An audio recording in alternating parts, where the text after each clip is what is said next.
সকালেও মেসেজ এসে 6:30টার দিকে আমি ভালো আছি, আর 9:30টায় ওই খবরটা আসে আমার কাছে।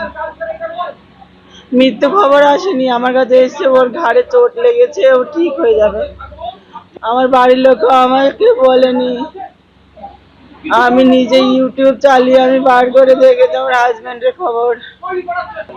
বাড়িটা কমপ্লিট করার ইচ্ছে ছিল, ছেলে মেয়েদের উচ্চ শিক্ষিত করার ইচ্ছে ছিল।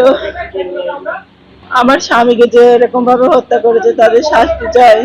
পেহেলগাঁও কাণ্ডের পর কাশ্মীর জুড়ে শুরু হয়েছে চিরুনি তল্লাশি। হিন্দু নিধনকারী জঙ্গিদের খুঁজতে গিয়ে নিহত বাংলার কমান্ডো। উধমপুরে জঙ্গিদের সঙ্গে গুলির লড়াই নিহত প্যারা কমান্ডো ঝন্টু শেখ। জম্মুর মিলিটারি হাসপাতালে ঝন্টুকে গান স্যালুট।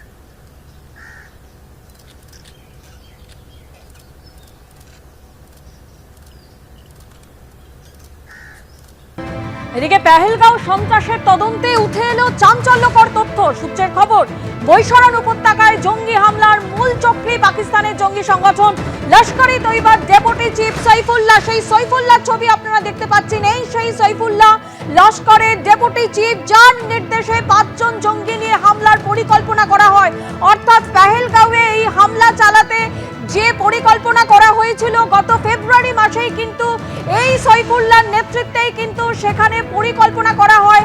5 হামলাকারীকে নিয়ে, 5 জন জঙ্গিকে নিয়ে হামলার পরিকল্পনা করা হয়।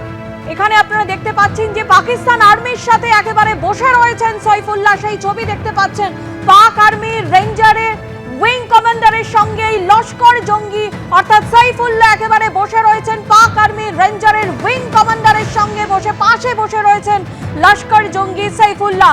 এবং এই সাইফুল্লাহর নির্দেশেই কিন্তু 5 জন জঙ্গি নিয়ে হামলার পরিকল্পনা করা হয়েছিল গত ফেব্রুয়ারি মাসে মিরপুরে। এই পরিকল্পনা সেরে ফেলেন সাইফুল্লাহ। সূত্রের খবর, পাক অধিকৃত কাশ্মীরের মিরপুরে বসেই পেহেলগাঁও হামলার ব্লু প্রিন্ট তৈরি করা হয় এবং যার মাস্টার মাইন্ড সেই সাইফুল্লাহ ছবি আপনারা দেখতে পাচ্ছেন, যেখানে একেবারে পাক আর্মি রেঞ্জার্সের উইং কমান্ডারের পাশে বসে রয়েছেন এই লস্কর জঙ্গি।